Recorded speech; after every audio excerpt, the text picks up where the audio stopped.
Jose TV Production.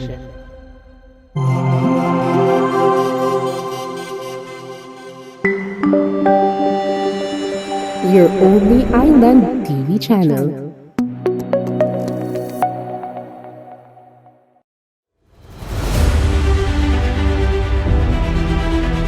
Mr. Speaker, I move to defer the consideration of the budget of the Department of Health.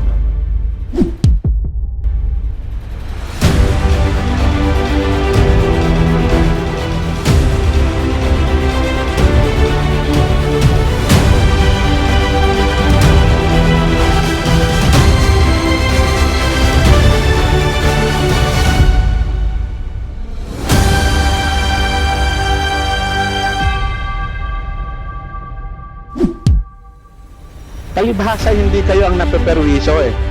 Kaya nga iniimbita ko kayo, punta kayo ng Basilan, tingnan natin ang aktual.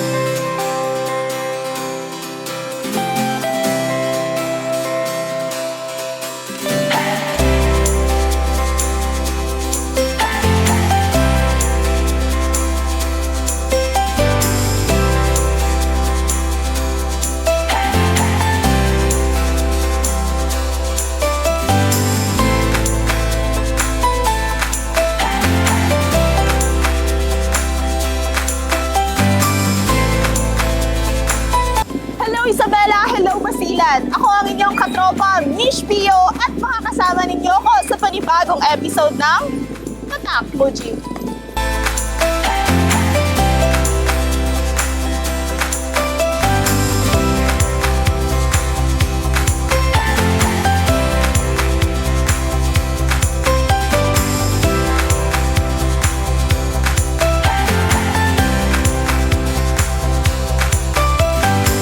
Andito tayo ngayon sa Malamol na bagong bukas na PCC kung saan makikita natin ang bagong mukha ng dating tinatawag na Maranao.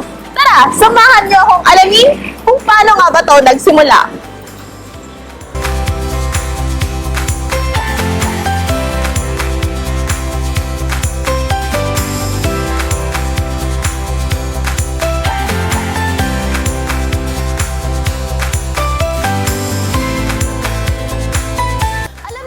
Salitang pasangan ay mula umano sa tribong Sama na ang ibig sabihin ay market o palengke.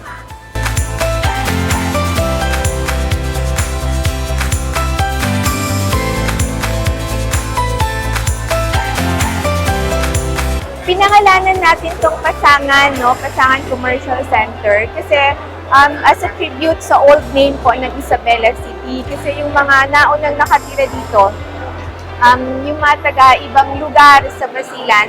So, tuwing pupunta sila sa Isabela, ang sinasabi nila, punta sila ng Pasangan. So, gusto natin na maibalik, no? Kasi ang ganda rin ho ng ibig sabihin ng Pasangan. It means an anchorage. It means we provide a safe space, no? So, gusto natin na ma-revive natin yung identity na yon at yung value na yon.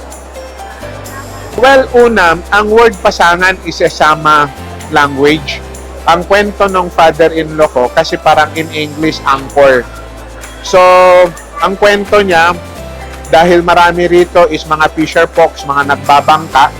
So, parang pag may bagyo sa laot, mula sa iba't ibang isla, pupunta rito para maki-anchor. Dahil hindi nga tatamaan ng hangin ng Isabela City. Dahil parang, siya, di ba, parang in between ng Isabela, pati yung Malamawi. So, hindi tatama yung bagyo, yung alon. Kaya ang iba, nakiki-anchor dito. So, yun yung word na pasangan. So, yun din yung original na pangalan ng Isabela City at yun din yung known sa mga taga-taas, pati yung mga local. So, kaya ginawa na lang siyang Pasangan Commercial Center. Noong November 23, 2023 ay binuksan na ang bagong gawang public market ng Isabela City, ang Pasangan Commercial Complex, kung saan itinurn over ni District Engineer Salam Alimin ng Department of Public Works and Highway Basilan sa local government unit ng lungsod. Umabot sa mahigit na 210 million pesos ang halaga ng nasabing market kung saan mayroon itong 365 stalls sa 2-story building, 185 stalls sa first floor at 185 stalls naman sa second floor. Nagsimula umano ang project ayon kay Basilan Lone District Representative Mujib Hataman sa halagang 50 million pesos. At dahil sa tulong ng mga matataas na opisyal ng gobyerno, mas nagkaroon ng pondo para palakihin ang PCC at para magkaroon din ng hanap buhay ang mga negosyanteng walang nakalang pwesto ang kanilang negosyo. Ayon naman kay Mayor City Jolia Robin Hataman, na malaki ang kanyang pasasalamat kay Kong Mujib dahil pinahaba umano nito ang kanyang pasensya at ginawa ang lahat para mapaganda ang PCC at ito ay para sa mga negosyanteng Isabeleños. Una ho, gusto kong courtesy lang kay Dr. Rason, andito yung President ng Basilan Ulama Supreme Council, sa ating District Engineer ng DPWH, yung kanilang admin officer, pati kay Engineer Jules, siya yung in charge sa construction. Siya rin yung chief ng construction ng DPWH. Sa lahat sa inyo, ikwento ko lang yung pondo na to, no? Alam ko nagsimula ang pondo na to. Iklaro ko wala hindi kusing na utang ang city government dahil dito. Pangalawa, wala rin ni kusing pera ng city government kinontribute dito. Okay? Ikaklaro natin. Bakit ko gustong iklaro yon? Dahil nung nasunog ang ang market, ang ginawa ng municipality ng Isabela, umutang. Diba? Inutang yon. Nung ni-renovate ulit, syudad na ata yung Isabela, umutang ulit para itayo. Ito ho, ikwento ko sa iyo, nagsimula ako sa 50 million. Tapos tumulong si Senator Joel Villanueva dahil kasama ko yun mula 12 Congress ng 25 million. Nung nakaupo pa yung anak Mindanao Party List at that time, ewan ko kung si Mayor na o yung dati kong Chief of Staff, si Ami, nag-contribute din ng 25 million. Yung first phase nito is 100 million. Ito lang building na to, ni-renovate. Nung inabutan ng nagdoble ang presyo, kailangan ng another na 100 to 120 million. So, hindi na ho magagawa yung isa at kulang pa yung dito. Para lang maintindihan nyo ho kung gaano kayo kamahal kahit bungangero at bungangera ang iba sa inyo. Alam ko nung sinimulan namin ito, marami ang sa inyo ang nagmura sa amin. Pero hindi namin pinansin yung mga mura nyo dahil malinis ang aming intensyon na dapat maayos namin ang pagbebenta nyo para kumita kayo ng maayos, para maganda yung pagbebenta nyo na walang lamangan. Yun yung klaro sa amin. Nung hindi ho natapos, dinagdagan namin ng 100 million, dinagdagan namin ng 70 million ng this year. Okay? Wala dito ang kontraktor ngayon, pero meron pa kaming utang sa kontraktor at marami pang kulang. Meron silang mga ginawa na hindi na kaya ng pondo. Ang ginawa, nag-usap si DPWH, ako, at ng kontraktor. Ituloy lang ang paggawa, basta ako ang maghahanap ng pondo. Kaya by 2024, nag-additional ako ng 40 million para mabuo. So, magkano ho yung lahat? 50, 100, 170, nasa 210 million lahat to. Pero ano yung kulang dito? Nung in-question ho ng City Government Engineering, dahil walang, pang PWD, ang naging desisyon ng DPWH, pati ng opisina ko, maglagay na lang ng vocalator at meron silang nakita kung saan portion dito para hindi magreklamo. Kasi ang unang reklamo, nung mga nasa taas, mahirap magkarga papuntang taas, kaya lahat gusto sa baba. Ang problema naman ho, kung puros baba ang gawin natin, problema, magiging 1 hektarya, pati yung mabuhay, kukunin natin, pati yung highway, kukunin natin. Walang taas, puros baba. So, hindi ho kayo magkasya kung baba lang lahat. So, yun yung isang klaro.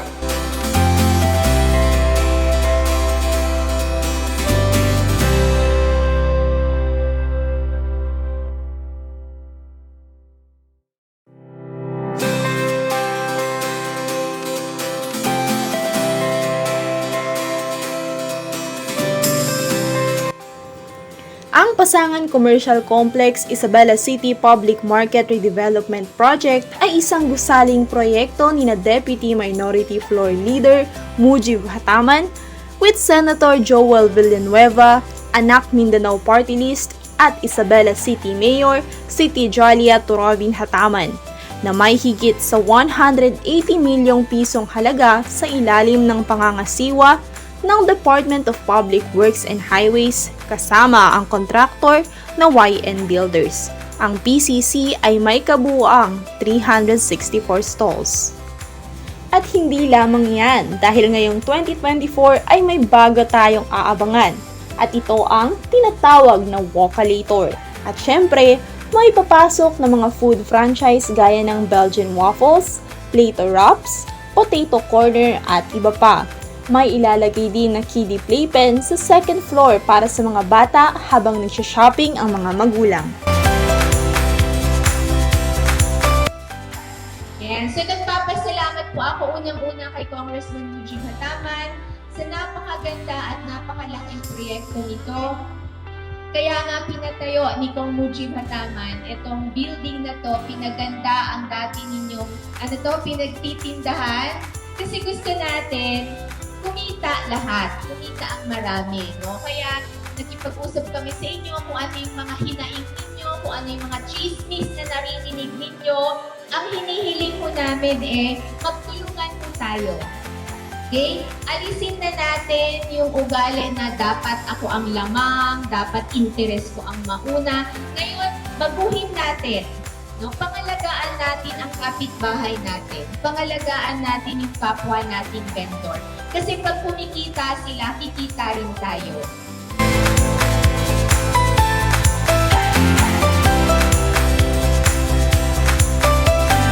Nagpapasalamat kami dahil sa tagal na naming naghihintay ay naayos na po yung yung dating building namin na madilim.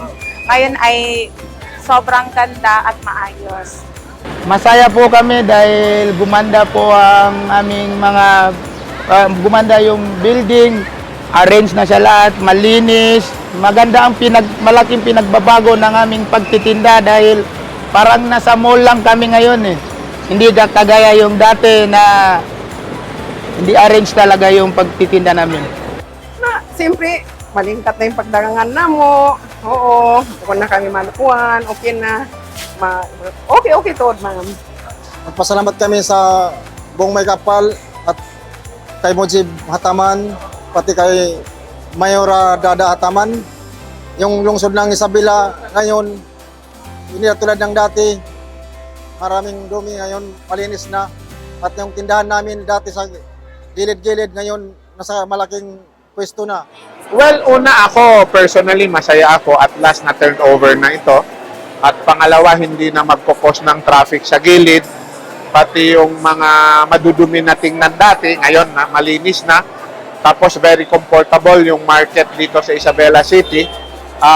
Yung mga tindahan ng RTW is organized na. So on behalf ng office ko, masaya kami at na-turn over na at nagpapasalamat din ako sa cooperation ng city government. Of course, dapat lang mag-cooperate sila kasi para sa city government talaga to at constituency nila. And at the same time, nagpapasalamat din ako doon sa mga tumulong. Una, yung Anak Mindanao Party List. Pangalawa, si Senator Joel Villanueva na tumulong talaga dito sa paghahanap ng pondo para mabuo itong PCC or Pasangan Commercial Center. Itong Pasangan Commercial Complex or Center, no? Parang sa mga lumaki dito sa Isabela City, isa lang siyang pangarap dati or imposibleng pangarap na never natin na-imagine na pwede palang maging totoo. Kaya nagpapasalamat po tayo sa lahat ng tumulong na pondohan ito sa pangunguna ho ni Congressman Mujib Hataman. At medyo matagal-tagal din ang naging construction at naiintindihan namin na matagal din medyo naghirap yung ating mga vendors. No? But inshallah, with the turnover of this PCC, at andito na, pwede na nilang i-occupy, pwede na silang magsimulang magbenta. No? Hinihingi namin ang suporta ng mga taga-Basilan na pumunta ho kayo dito, no? Tulungan ho na, dito na ho kayo mamili ng mga basic na pangangailangan ninyo at tulungan ho natin ang ating mga kababayan. So sa additional na 40 million, mag-a-add-on ng vocalator. Wala pa kaming quotation kung magkano. Pero alam ko 2 vocalator ang ilalagay. At pangalawa, merong portion ata na gagawin, pati landscaping ng iba rito, yun yung gagawin. Kaso lang dahil nagmamadali para i-open to, binuksan para sa inyo, dahil gusto na rin ng city government dapat by December, operating na yung mall na to. Mall? Yung public market na to. So yun yung sitwasyon natin yan. Ako humihingi kami ng paumanhin, pero kung tutuusin kung iba, hindi kami dapat mag-negotiate sa inyo at kayo ang pakikinggan namin. Dahil mula sa simula, kung pinakinggan namin kayo, hindi namin magagawa yung building na kung bakit tayo andito ngayon dahil talagang maraming reklamo. Pero tulad ng binanggit namin, nakapangako kami sa ating mga kababayan na gawin namin kung ano yung dapat gawin na makakabuti sa Isabela City. So andito tayo ngayon. Alam nyo, kahapon nag-aaway pa kami ni Mayor pati yung ibang sa chat group. Dahil maraming nagreklamo yung baba, ganito yung ibenta, yung taas, ayaw magbenta sa baba. Pero alhamdulillah, tulad nung nabanggit ni Mayor, na na-compromise lahat at nagkasundo bakit to na-turnover ngayong araw. Kasi ako, nagsabi na ako, kung hindi magkasundo, wag nyo na lang i-turnover yan. Wag ko na rin i-turnover sa city government kung magiging away pa namin nila Mayor, yung pag-turnover lang at kung sino ang sa baba at sa taas. So, sa amin, gusto namin kumita tayo lahat. Pero ang pakiusap namin, yung grid nyo, yung napso nyo, bawas-bawasan nyo rin. Dapat kumita tayo lahat. Ano lang naman ang kikitain ng city government dito? Magkano lang ang renta nyo? Kung sa labas yan, ang tataas na ng renta. Pangalawa, nakita nyo naman ang luwang nito.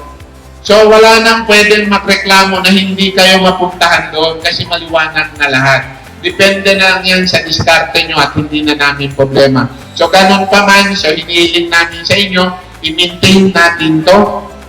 Anyway, andyan si Eugene Strong. Si Eugene Strong, malakas yan magalit, stricto rin, pero malakas din magtrabaho. So, ang hinihiling namin sa inyo, mag-cooperate tulad ng nabanggit ni Mayor, magkakaroon pa rin tayo ng opening kasi siyempre yung mga nag-contribute, iimbitahin natin yung head ng DPWH, iimbitahin natin kasi nga malaki na masyado yung project na to para sa ating lahat dito sa Isabela City. So, wag na kayong mag-away, wag na kayong mag-chismisan at sundin nyo kung ano yung pinagkasunduan. Kung sinabi nila, ito lang pwedeng ibenta rito, pakiusap namin, wag na. Dahil ang usapan namin nila, Eugene, magbigay ng 1 beses na warning, ang sumunod ng tanggal na ang permit at tatanggalin na rin kayo rito. Wala na pwedeng magtigas-tigasan. At pangatlo, magbayad din kayo ng tama. Kasi mahirap din magbayad ng ilaw at mga janitor at security rito. So bago kayo magreklamo ngayon, ma-turnover namin to. Ang sunod na araw, kami na ang magreklamo kung hindi kayo magbayad sa tamang araw niyo. So maraming salamat po sa inyong lahat. Wassalamualaikum warahmatullahi ta'ala wa barakatuh. Thank you po, Mujib. And now for the ceremony, ribbon cutting. May I request. So doon po tayo lang.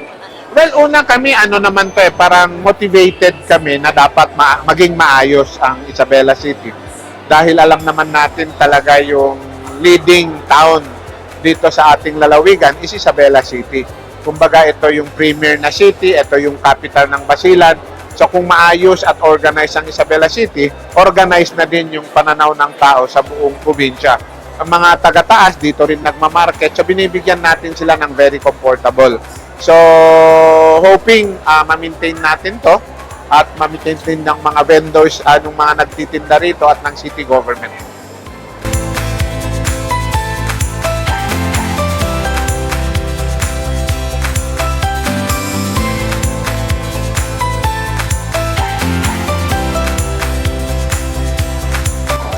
Ang Pasangan Commercial Complex ay ilan lang sa mga patunay ng pag-unlad ng Basilan at hindi ito magiging posible kung wala ang malasakit, suporta at tulong ng ating Congressman Mujib Hataman. Magkikita tayong muli para na naman sa isang kwento ng tapat at totoong serbisyo para sa mga Basileño. Muli ako ang inyong katropa, Mish Pio, at ito ang Tatak Mujib.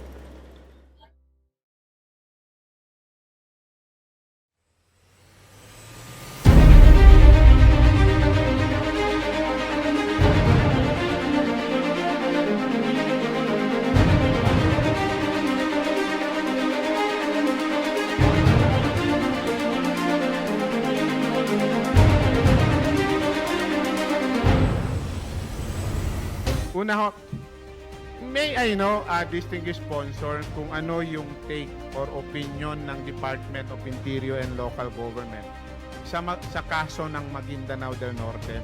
Though hindi ko po distrito ito at hindi ko rin lalawigan, pero sa totoo lang, marami na rin ho ang lumalapit sa representasyong ito dahil merong dalawang gobernador at sa ngayon, ang problema ho ng mga empleyado ay hindi na ho nagsasahod at apektado na rin ang development initiative at mga interest ng ating mga kababayan sa Maguindanao del Norte. Mr. Speaker, with regards to the inquiry of the Honorable Mujib Hataman, it's now with the Supreme Court, Mr. Speaker. So sa madaling salita, Mr. Speaker, distinguished sponsor, ipaubaya na muna natin sa Korte Suprema ang sitwasyon ng Maguindanao del Norte. Is that correct, Madam Mr. Speaker, distinguished sponsor?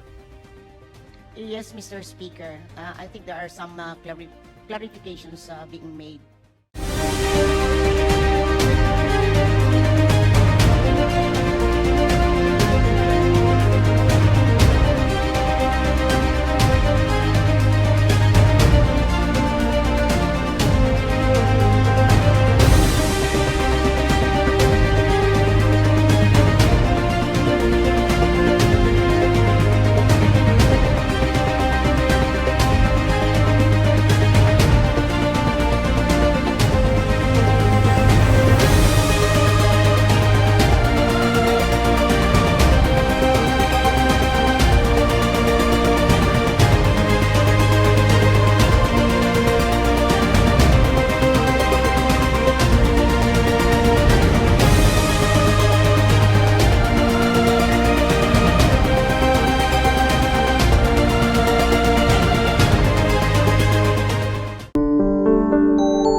Isa TV Production.